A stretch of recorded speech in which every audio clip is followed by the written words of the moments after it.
Bir insan olaraq əlbəttə özümüzə sözlər veririk. Məsələn, bəzilərimiz deyir ki, xüsusən də yay ərfəsində deyirik bu sözləri.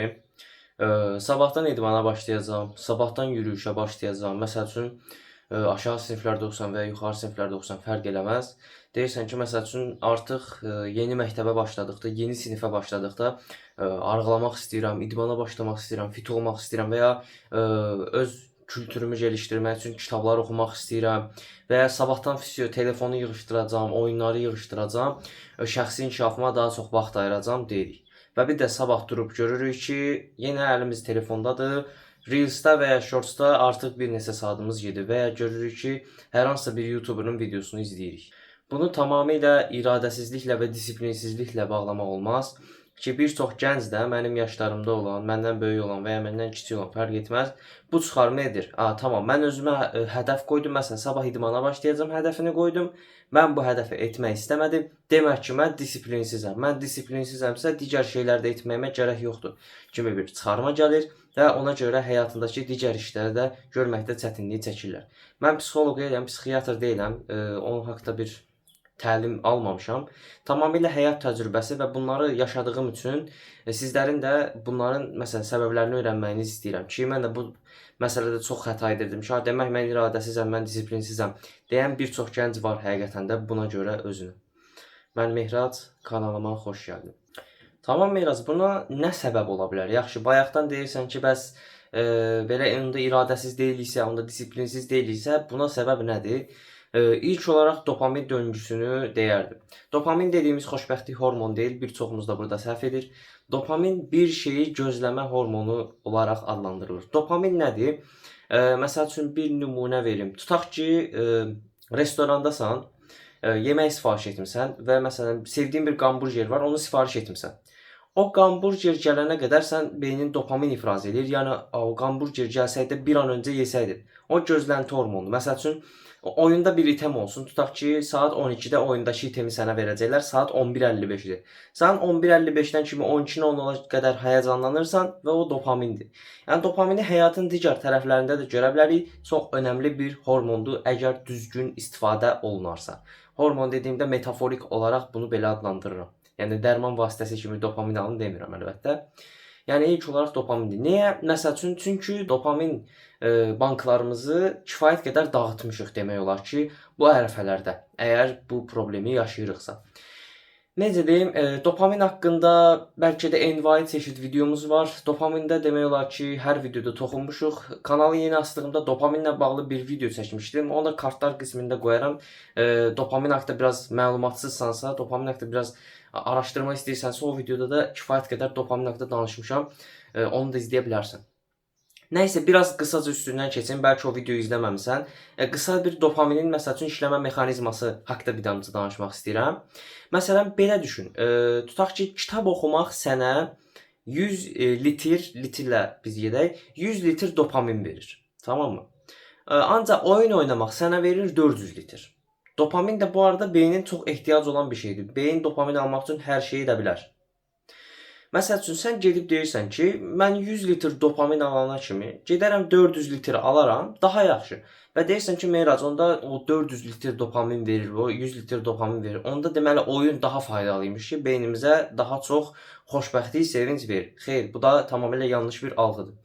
Dopamin dediyimiz kimi iki böyük kateqoriyaya bölünür. Sip dopamin və hard dopamin olaraq iki terminə ayrılır. Necə deyim, o bir absurd və ya bir loru dildə başa salım, yaxşı anlayasan. Məsələn, dükana girirsən, iki çeşid kola var. Biri ucuz koladır, yerli kola. Digəri isə orijinal bahalı koladır. Əlbəttə, bəzilərimiz gedib ucuz yerli kolaya çatır, çünki qiyməti ucuzdur. Halbuki keyfiyyət tərkibi fərqlidir. Yəni, bu dopaminin də eynisi ilə keyfiyyət tərkibi fərqlidir. Məsələn, sən oyunu oynadıqdan sonra deyə bilərsən oyun ziyanlıdır, həkim deyir ki, bəs gözlərə ziyandır. Bunlar tamamilə şeydir. Uşaqlıqdan bəri bizə uydurulan xurafatlardır. Əlbəttə gözlərə ziyan ola bilər, amma əsas səbəb gözlərə ziyan olması deyil. Belə baxsaq gözlərə çox şey ziyandır. Yəni bunu deyirəm. Məsəl üçün sən kitab oxudun, tutaq ki, 101-in dopaminini aldın. Bu dopamini sən kitab oxuduqca alırsan, pürüz bir şeylər öyrənirsən. Məsəl üçün, ataq maliyyə və biznes haqqında bir kitab oxuyursan, çox gözəl bir kitabdır. Onu oxudun, dopaminini qazandın, plus da biznes və ya satış strategiyaları ilə bağlı müəyyən şeylər öyrəndin.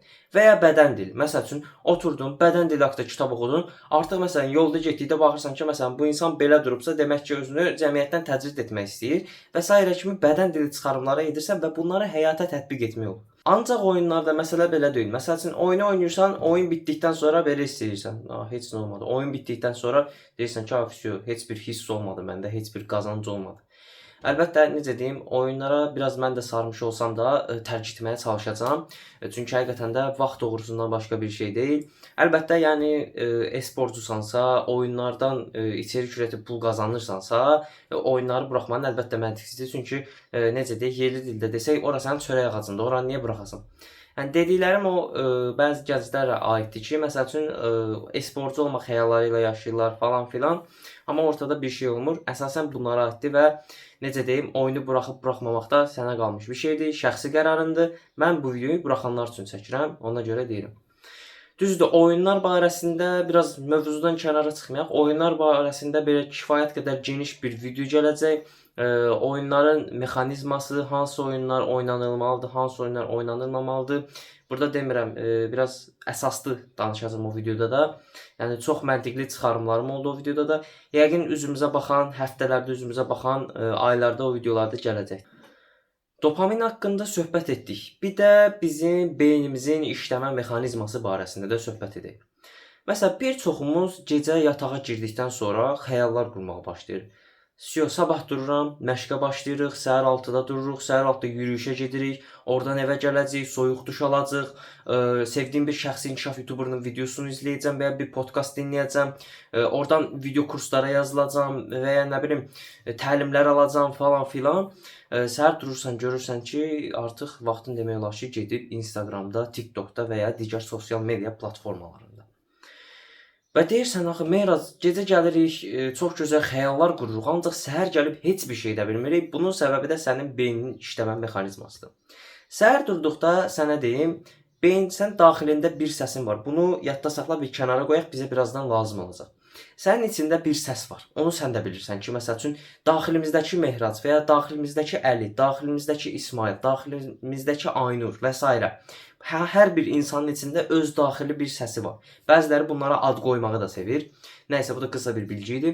Nəysə, niyə bəs bu daxili səsləri biz səhər vaxtı eşitmirik? Məsələn, niyə səhər saat 11-də, 10-da demirik ki, gedirəm idmana, gedirəm məşqə? Çünki daxildən o qədər səs gəlir ki, işləyənlər varsa işin problemləri, hazırlığa gedənlər varsa hazırlıq var, hazırlıqdan idman da paralel getsə tamamilə yorulacaq. Və ya yürüyüş edəcəm, ayağım əziləcək və ya qolum əziləcək, istidir, yay gündür, xüsusən də bu isti günlərdə çox bəhanə olur.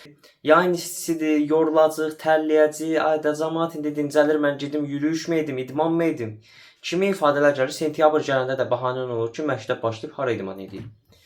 Yəni o tamamilə bundan asılıdır. Amma gecə gəldikdə niyə məsəl üçün yataqda elə məntiqli, tamamilə gözəl və motivasiya edici qərarlar verirsən? Çünki bütün daxili, bütün xarici səslər susur. Bir sən və içindəki o Mehraz və ya filan kəs qalır. Məsələn, içindəki səsindən başlayırsan söhbət etməyə. Məsələn, deyir ki, məsələn, 10 il əvvəl filan hadisə olmuşdu, 5 il əvvəl filan utanc verici anı yaşamışdıq və ya 3 il əvvəl bunu burada deməsəydim yaxşı olardı. Və ya müsbət olaraq sabahdan idmana başlayaq, biraz özümüzə çəkib düzən verək. Nə bilim, bu imtahan dönəmində 5-6 kilo almışıq ki, biraz onlardan qurtulaq. Oyunlara bu ara çox sarmışıq ki, biraz onları da buraxaq ki, biraz cəmiyyətə qarışaq. Və ya məsələn, neçə vaxtı filan adlı dostumla görüşmürdüm. Bəlkə sabah gedək biraz bulvarda bir stəkan kofe içək, bir stəkan çay içək kimi düşüncələr gəlir. Bunun da səbəbi tamamilə gecə və gündüz zamanı sənin beyninin fərqli loblarının çalışmasından asılı olaraq dəyişir. Plan qurun, plan qurun, plan qurun. Xahiş edirəm, plan qurun. Çünki plan qurmaq həqiqətən də çox önəmlidir. Plan dediyimdə, mən meditasiya, idman falan yox. Sadə, edilə bilər, realist bir plan qurmağa üstünlük ver. Ya 300-500 press, nə bilim, 100 səhifə kitab yazmağına gərək yoxdur. O planı mən də etmərəm, yəni yazın, mən də etmərəm o planı. Qısa-qısa, balaca plan yazmağa başlayırsan. Plan qurmaqla asılı olaraq bir videomuz yox idi. Ancaq məsəl üçün digər videolarda toxunmuşdum. Biraz da məlumatlısansa, Planı məsələn 3 kateqoriyaya bölürük. Bu haqqda söhbət eləmişdik, bir dəfə də söhbət edək. Plan 3 yerə bölünür. Daha vacib, yəni bu gün mütləq bu aradan çıxmalıdır. Orta vacib, bu gün aradan çıxsa yaxşı olar, amma sabah qalsa işin biraz çətinləyəcək. Bir də daha az vacib, yəni bu həftə ərzində və ya bu gün etməsəm sabah bir gün edə biləcəyim bir şeydir, amma vacib bir şeydir. Kimi kateqoriyalara bölürsən. Məsələn, gəl belə deyək. Vacib proje yetişdirməlisən. Məsələn, mən kimi bizim konferans plus qrupu var. Tutaq ki, mənim sabah konferansım var orada. Onlayn konferansdır. Mən onun üçün material və PDF yerləşdirməliyəmsə, mən bu gün mütləq o işi aradan çıxartmalıyam. Və ya məsəl üçün dərslərə məsələn ikinci bloka hazırlaşmaq. Baxıram ki, ikinci blok bir aydan sonradır. İndidən oturum dəli kimi çalışım, həm də yorğunam. Ona görə məsəl üçün deyirəm ki, 3-4 gün sonra da çalışmağa başlaya bilərik. Məsələn, bunu daha vacibdən orta vacib kateqoriyasına qoyduq. Və ya nə bilim məsəl üçün YouTube kanalımda falan məsəl üçün profili düzənləyə bilərəm, nə bilim bannerimi dəyişdirə bilərəm və ya YouTube kanalına dillər əlavə edə bilərəm ki, məsəl üçün xaricdən də Türkiyə və İngiltərədən izləyən vətəndaşlar da məsəl üçün bizim digər videolarımızdan altyazı vasitəsilə izləyə bilsin. Bu da daha az vacibdir. Yəni bunu bu gün etməsəm sabah da edə bilərəm, bir həftə sonra, bir ay sonra da edə bilərəm, amma edilməsi vacib olan bir şeydir. Bu kimi kateqoriyalara bölürsən. İndi mən öz plan kateqoriyalarını sənə nümunə kimi verdim. Sən ona əsasən öz planını qura bilərsən. Yəni bu qədər idi. Biraz qısa oldu, biraz qısa toxunduq. İndi sənin də məsəl üçün sabah başlaya bilmirəm deyirsənsə, bəlkə də bu videoyu sabah başlayaram deyib izləyirsən. Əgər məsəl üçün bu videoyu istəyərdim ki, gecə vaxtı izləyəsən, o sabah başlayaram dediyim vaxt izləyəsən, günortada izləyirsənsə heç bir fərqi yoxdur. Videodan çıxdıqdan sonra gedib bir digər videomu izləməyini istəmirəm və ya gedib Mehraz şəxsi inkişaf videosu seçib gedim digər videosunu izləyim. Xeyr, sənin bu videodan çıxandan sonra ilk işin sabahın planı qurulmalıdır. Sabah üçün plan quracaqsan, cədvəl çıxardacaqsan, ondan sonra kimi izləyirsən, nə edirsən, artıq o sənin öz işindir. Həyatını çəki düzənə qoymaq istəyirsənsə, həyatında bir şeylər, türklər demişkən, başarmaq istəyirsənsə, müəyyən bir yerdən başlamağın lazımdır. Mən də bir zaman edirdim, dayanmadan şəxsi inkişaf videoları izləyirdim, sanki bir şey məndə dəyişir, daha verimli bir şeylə məşğul oldum, amma məsəl üçün, hardasa 1000-ə qədər şəxsi inkişaf videosu izləmişəmsə, onun bir 500-ü, bir dənə atalar sözü var, buradan gəlib, buradan gedib. Yəni belə. Məsəl üçün dediyim kimi bu videodan çıxdıqdan sonra bir digər videom izlənmir. Gedirsən, planını, cədvəlini qurursan və ondan sonra gəlirsən artıq sərbəst. Əminəm müəyyən qədər sənə faydam toxuna bildi. Faydam toxunduysa kanala abunə olub videonu da bəyənsən çox sevinərəm. Çünki dəstəyin həqiqətən də mənim üçün çox önəmlidir. Sənin dəstəklərin sayəsində mən videolar çəkməyə daha da motivə oluram. Video haqqında müsbət, mənfi fərq etməz. Hər birinizin düşüncələri önəmlidir. Əlavə fikirlərin ola bilər, əlavə tövsiyələrin ola bilər. Məsələn, deyə bilərsən ki, Mehraz, bu videoda bu məqama toxunmamışdım. Bu məqama toxunsan daha yaxşı olardı. Və məsələn, əziz kanalın izləyiciləri, buna da riayət etsək daha yaxşı olar. Əlavə məsləhətlərin və ya Mehraz, bu yerdə sənə qatılıram, qatılmıram. Fərqi yoxdur. Öz fikirlərini bizlərlə bölüşə bilərsən. Həqiqətən də çox məmnun olarıq. İzlədiyin üçün təşəkkür edirəm. Sağ ol. Salamat qal.